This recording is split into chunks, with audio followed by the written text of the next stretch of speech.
From high on the hilltop in Big D. Unsportsmanlike conduct on a TCU head coach. My role is to get me to the game. SMU! The freaking Pony Express, man. SMU, they better be in the dang playoffs. You are listening to the Mustang Mood podcast. Welcome, everybody. You may see that we're on video right now, but to introduce ourselves, my name is Walker Harris. I'm here with Ben De Leon, Yannick Land, and Jay Keeler. Yeah, and we're doing it a little different this time. We're all virtual, and it's the middle of the week. We didn't just finish a football game. We're trying something new, and we're calling it the Midweek Mood. We'll see how that sticks. But it's in the middle. See how it goes. It's at the beginning of the week. We're recording on Monday night, so it's the beginning of the week. But it's in the middle of our lives. I've got a baby crying in the opposite room. Ben's got brownies in the oven, so if he walks away, you know why. So that's what's happening. It's in the middle of our lives, and we're still moody. We've got things to say, and we want to tell you guys about it. So we're trying something new. Yeah, how's it going, fellas? But let's start. It's obviously we're still SMU. It's SMU based. Yeah. Sorry, I'm a the little various delay study here. Apparently, rooms of Founder and Library, right? We're just in different study rooms instead of all being together. Exactly. that's a good point. Yeah, Yannick's in the gamer room with his headset. See it? Yeah. All right, what are we talking? What are we talking about? I got some Week 6 rankings. If we want to go through that, see where the ACC do it. Let's see. This is just for ACC teams. So this is kind of the ACC lineup according to ESPN. We got Miami at number 1, of course, right? Florida State number 2. How are we feeling about that? I think it's fair. Pretty good. Well, actually, I do think Georgia Tech is better. Actually, I do think Georgia Tech is better. Oh, but that's just my personal. You're gonna take. find this interesting then, because at number 3 is Virginia. Louisville. What? They lost to Virginia. I feel like that's a little spicy. Yeah, I don't know, man. And then number 4 is Pitt. And number 5 is GT. Dang. Then Duke, At then number Clemson, 5. then SMU. Okay, Wait, Virginia. that's whack. Virginia's after us. So are we just That's gonna? crazy. Is now the time where we just roast Walker? Why? You mean Georgia ESPN? Tech. Or is that? That was ESPN. Yeah, I didn't. Yeah. Whoa, No. I thought Walker was saying this. I was gonna say, I was like, Walker, I gotta say, man, not impressed.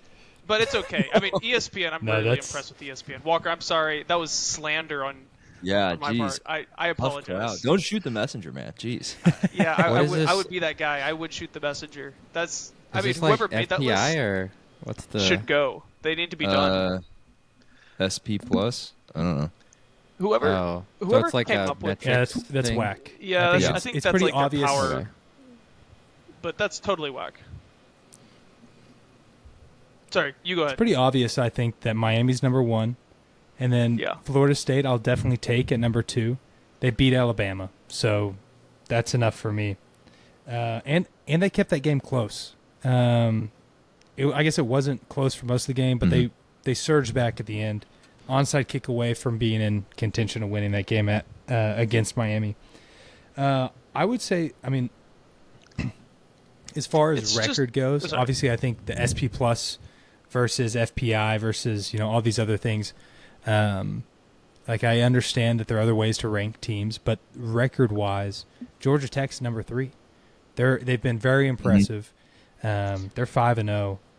Obviously, the close game against, or was it overtime, or was it just a super close game against? Overtime against Wake Forest was not ideal. But I think they're obviously that number 3 team. And I'm not offended by Pitt or Virginia in those next 2 spots. And I think, probably SMU in that 6 slot is probably about right. What do you guys think? I mean, I just can't wrap my mind around Florida State being number 2 when they are 0-2 in conference play.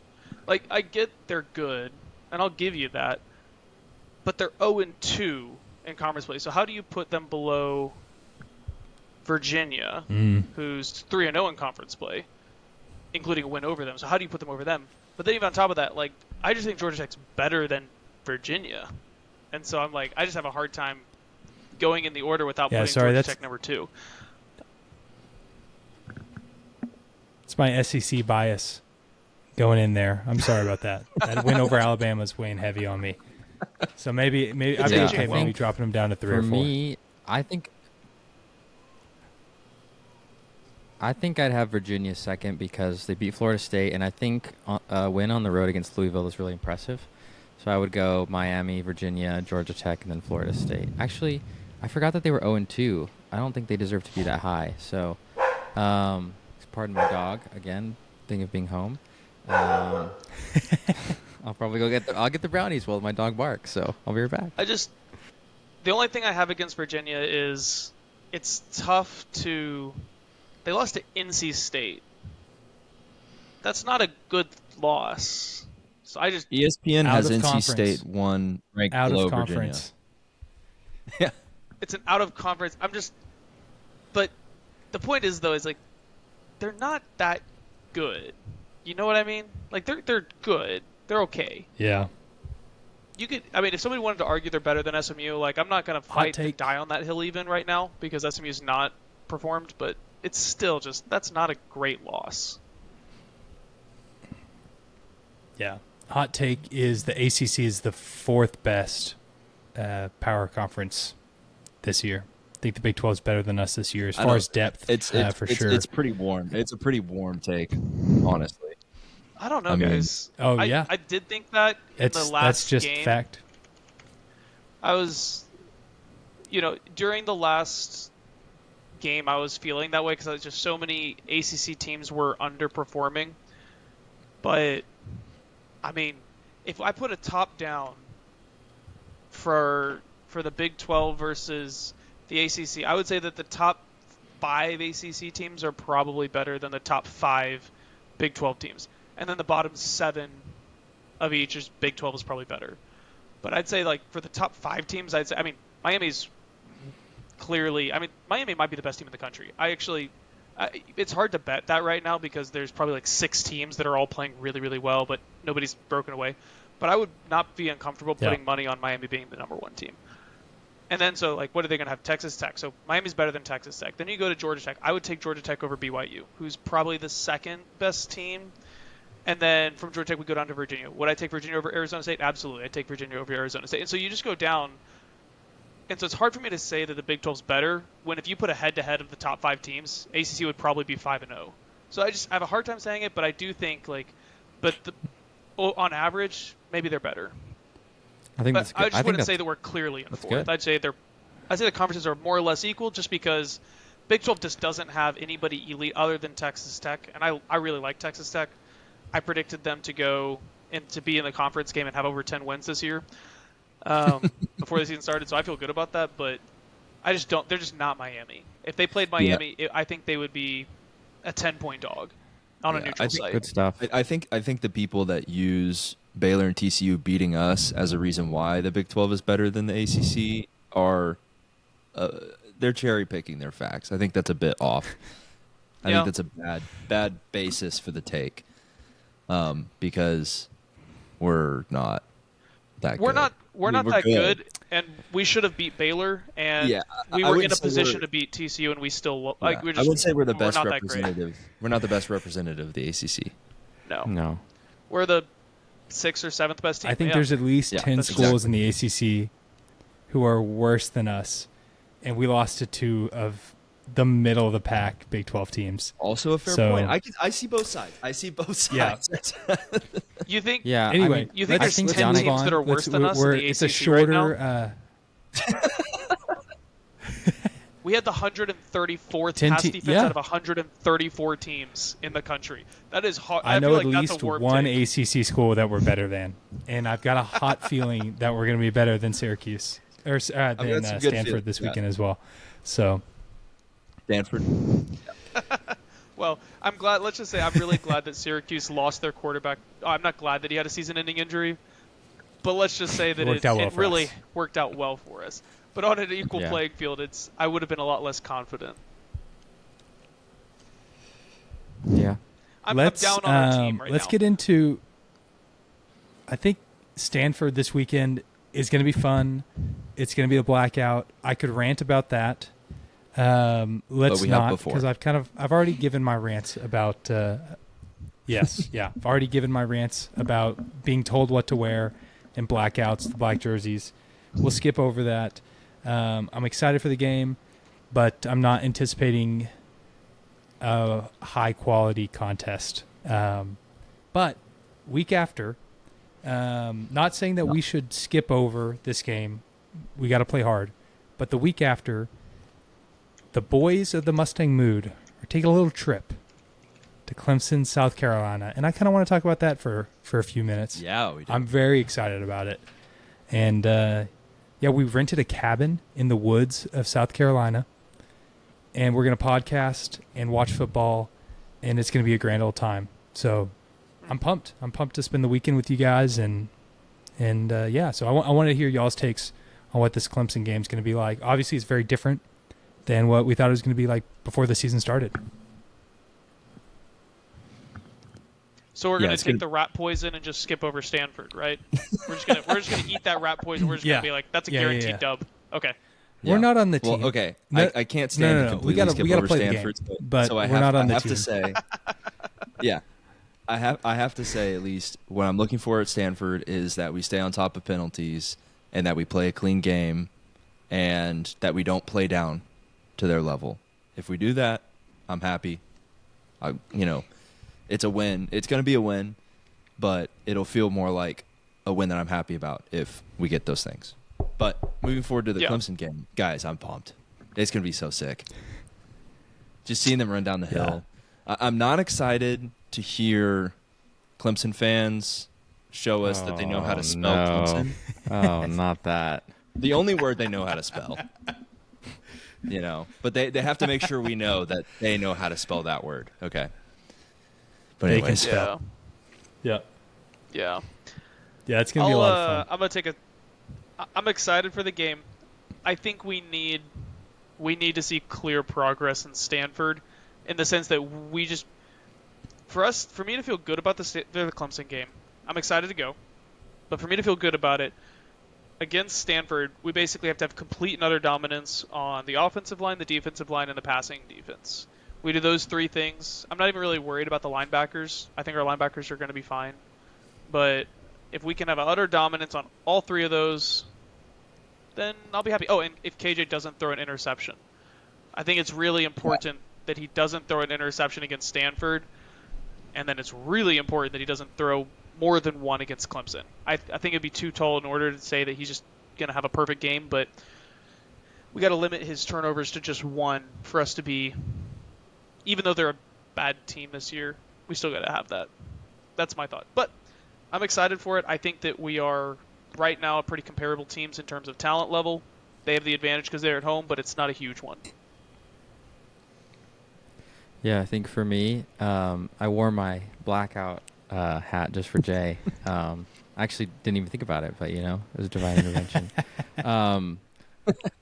It feels the blackout this week feels like an odd pick for Stanford, but also I don't really care.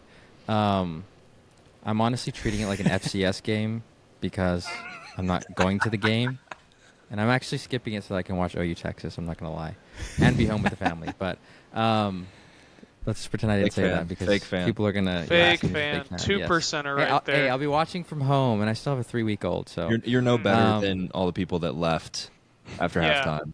Yeah. That game was boring. This one's gonna be worse somehow. I think Stanford might be a little bit better than they were last year, but I still don't think it's going to be very close because I don't think they're as good as Syracuse. But I'm excited for Clemson. I kind of feel like it's a coin toss game because I think they're way more talented than we are. I just think there's some kind of disconnect. Well, maybe not way more. They're more talented than us, but there's something weird going on there. So I see that game as kind of a coin flip. I wouldn't be surprised if we won. I wouldn't be surprised if we lost. I think it'll be a good game. And it's going to be fun, like you guys said. I think even though they're having a tough year, I think the fans will still show out. I think it'd be more fun if it was a night game, but it's probably better for our travel schedule that it's not a night game. So, yeah, I think it'll be fun. But I'm excited for this weekend. Not necessarily for the Stanford game, but, that's okay. Jeez, Ben. Hey, I'm just being honest. That's how I feel. It's just be on that honest for a second. Let's be honest about it. Like, yeah, Clemson does seem like they're in a weird headspace. Like something's going on. I am a little bit worried about our team being, some younger guys, don't have as many vets, showing up in a stage like Clemson, and like I feel like every game we played mentally in the fourth quarter, we've just been checked out, and I just worry that maybe it'll kind of be like it was last year at the conference championship, where we just kind of lose our head a little bit just because of the stage that we're on, and just the environment. I hope that's not the case, but I kind of worry about that. I think that's a my personal very take fair on it is point. I think we're actually going to play. That's where our team is. Go for it, Yannick. Oh, there's a bit of a delay, so I wasn't sure if you wanted to keep going. But I was just going to say that you're good. I think my biggest concern of Clemson is not that we're going to. I think we'll probably actually play okay in the fourth quarter. My biggest concern is that being a naturally penalty-prone team, the last three halves notwithstanding. So we had a really great second half versus TCU, basically a perfect game versus Syracuse. But when you go into a hostile environment, and this is a revenge game for our guys, I worry that we're going to have maybe too many jitters of excitement, and we're going to have really dumb holding, jumping offsides, or false starts. It's just, that's my concern, is that we're going to revert back to a penalty-prone team. And against Clemson, even though they're bad, they've got one of the most talented rosters in the country. Like, they can still burn us with those kind of things, and we can kill our drives. Maybe KJ has a great play, and then one of his guys holds. Like, he gets a great 20-yard play, and then suddenly we have a hold. We lose that 20 yards, and we go back 10 yards. I mean, drive-killing plays. That's my concern. I think we're probably going to finish better. I do think that Coach Lashley, after the presser, I think we're going to be better at finishing. It's just, I don't know how much better, but I really worry about the penalties reverting back to old habits. That's my concern. I do worry about finishing. I think he's talked about it in the presser, but in the fourth quarter, we've never really actually shown up. I don't know exactly what our fourth quarter scoring looks like, but I mean, we didn't do much in the second half at all against Syracuse. And I think that if I was looking for one thing, I think obviously turnovers and penalties are something to watch, but let's score like at least 14 points in the fourth quarter. Let's step on the gas in the second half instead of letting off and coasting.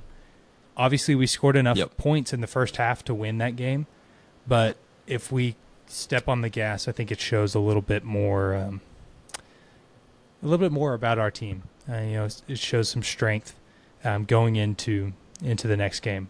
Once again, don't think that we can just absolutely roll over Stanford, but I do think that as fans, we're kind of looking forward a little bit to a little bit of revenge in South Carolina.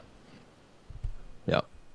And I definitely think it's a benefit to us in the long run to have Stanford and Cal as our kind of our built-in rivalry that we play every year. Definitely helps our conference record. A couple easy dubs. Yeah. Let me add one thing about Stanford. Last week against San Jose State, sorry, Jay, their quarterback was 29 for 43. He threw for 444 yards, 2 touchdowns, no picks.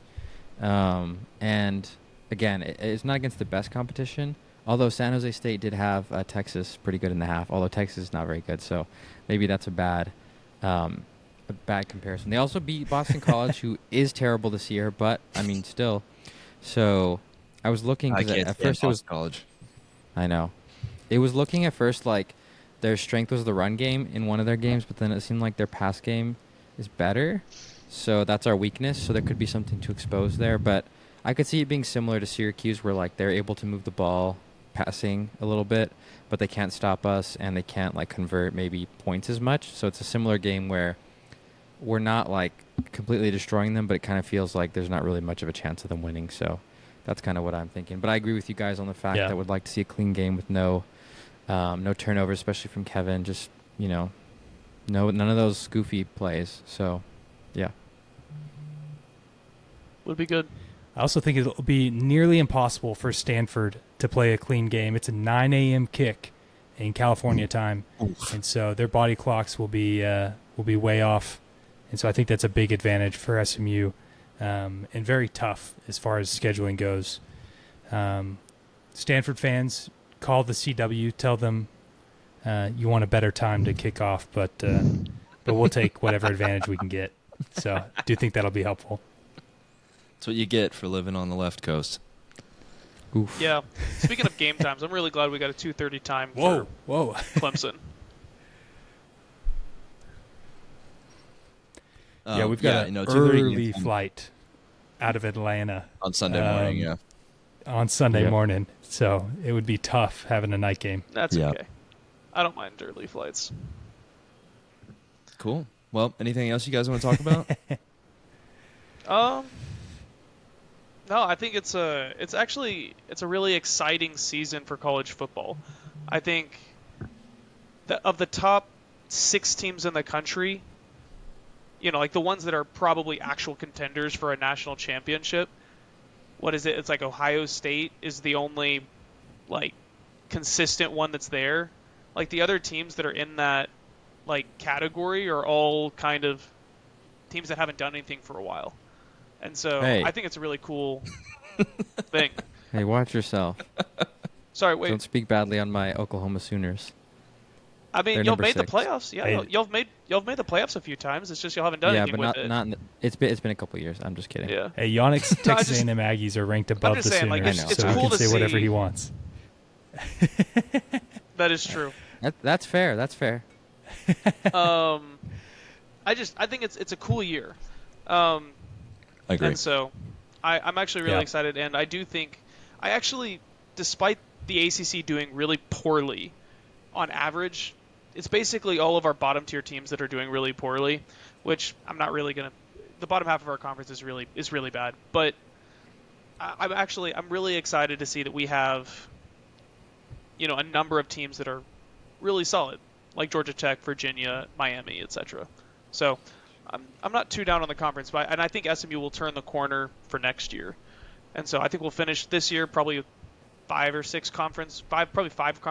5 conference wins here on out. That's great. That's a good year for us. So, for sure. Yeah, no, I'm definitely pumped for this year. Yeah.